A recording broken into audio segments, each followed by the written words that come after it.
اللہ فرماتا ہے ربنا فاغفر لنا ذنوبنا وکفر عنا سیئاتنا، مولا ہماری خطاؤں کو درگزر فرما، ہماری خطاؤں کو معاف کر دے، وکفر عنا سیئاتنا، اور جو گناہ ہمارے ہو چکے ہیں ان کا کفارہ فرما دے۔ بس بات ہو گئی، یہی دو چیزیں تو چاہیے، ہم نے گناہ کیا ہے اللہ معاف کر دے، اور جو گناہ ہو گیا ہے اس کا کفارہ کر دے۔ بس یہی دو چیزوں کے اوپر تو زور دیا جاتا ہے کہ معافی مانگو، اللہ سے توبہ کرو اور استغفار کرو،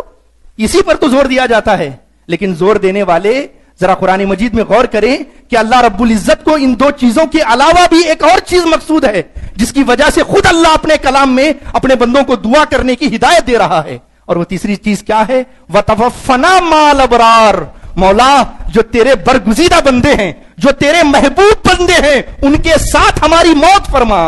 تاکہ ہماری موت کو بھی توفنا مع الابرار کی دلیل مل جائے اور یہ بات سند بن جائے کہ یہ بندہ دنیا میں بھی اللہ کے والوں کے ساتھ رہتا تھا، آج مرا بھی ہے تو اللہ والوں کے ساتھ مرا ہے۔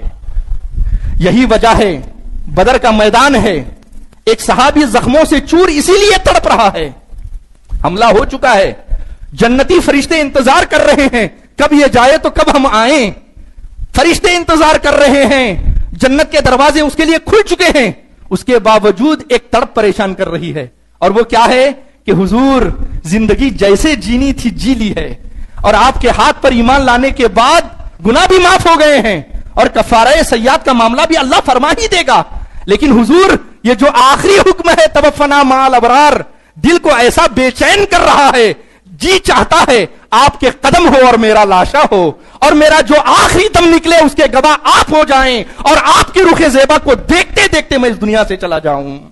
یہ ہے توفنا مع الابرار۔ بدر سے لے کر حنین تک، حنین سے لے کر خندق تک، خندق سے لے کر کربلا تک جو بھی آپ دیکھیں گے وہ اسی جذبے سے آپ کو معمور نظر آئے گا، توفنا مع الابرار، توفنا مع الابرار، توفنا مع الابرار۔ اور اتنی تڑپ کہ حضور نہ سہی، کم سے کم حضور کا کچھ تو ہمارے ساتھ رہے کہ جو توفنا مع الابرار کی دلیل ہمارے لیے بن جائے۔ حضرت خالد بن ولید ہیں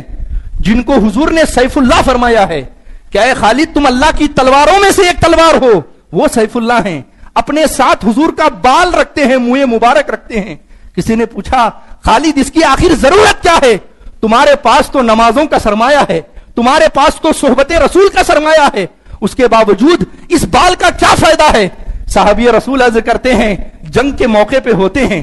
دور دراز میں ہوتے ہیں، پتہ نہیں اللہ کی طرف سے کب بلاوا آ جائے اور کب جانا پڑ جائے، اگر وہیں سے جانا پڑ جائے حضور نہ صحیح کم سے کم حضور کا کچھ تو ہمارے ساتھ رہے جو توفنا مع الابرار کی دلیل ہمارے لیے بن جائے۔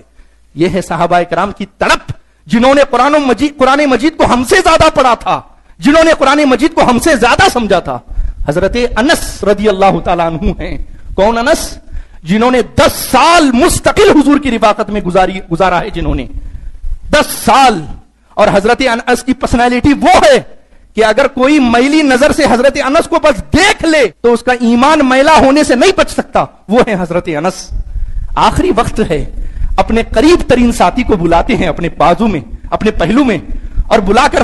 فرماتے ہیں کہ میرے دوست، میرے بھائی، میرا ایک کام کرو گے؟ عرض کیا حضور فرمائیے، ضرور کروں گا۔ کہا ایسے نہیں، پہلے قسم کھانی پڑے گی، وعدہ کرنا پڑے گا، بہت ضروری کام ہے، کوئی ایسا ویسا کام نہیں ہے، بغیر قسم کے تو بھروسہ ہی نہیں کیا جا سکتا۔ لہٰذا جب انہوں نے قسم کھا لی، توجہ سے سننا، حضرت انس اپنا ہاتھ اپنے قمیص کے اندر لے جاتے ہیں اور جھٹ سے باہر نکال لیتے ہیں، پھر لے جاتے ہیں، پھر نکال لیتے ہیں، جیسے کوئی کام کرنا چاہ رہے ہیں لیکن دل اس کام کے کرنے کی اجازت انہیں نہیں دے رہا،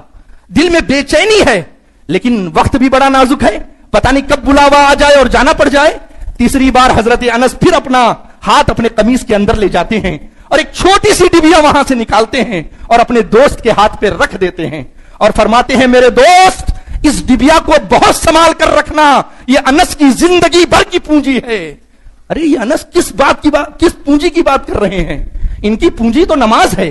ان کی پونجی تو صدقہ و خیرات ہے، ان کی پونجی تو جہاد ہے، ان کی پونجی تو زندگی بھر کی دعوت و تبلیغ ہے، ان کی پونجی تو حضور کی صحبت ہے، یہ کس پونجی کی بات کر رہے ہیں؟ اور یاد رکھیں یہ وہی انس ہیں جن کا قول اور فعل قیامت تک امت کے لیے دلیل بنتا رہے گا، کوئی عام مولوی نہیں ہے، وہ انس فرما رہے ہیں کہ یہ زندگی بھر کی پونجی ہے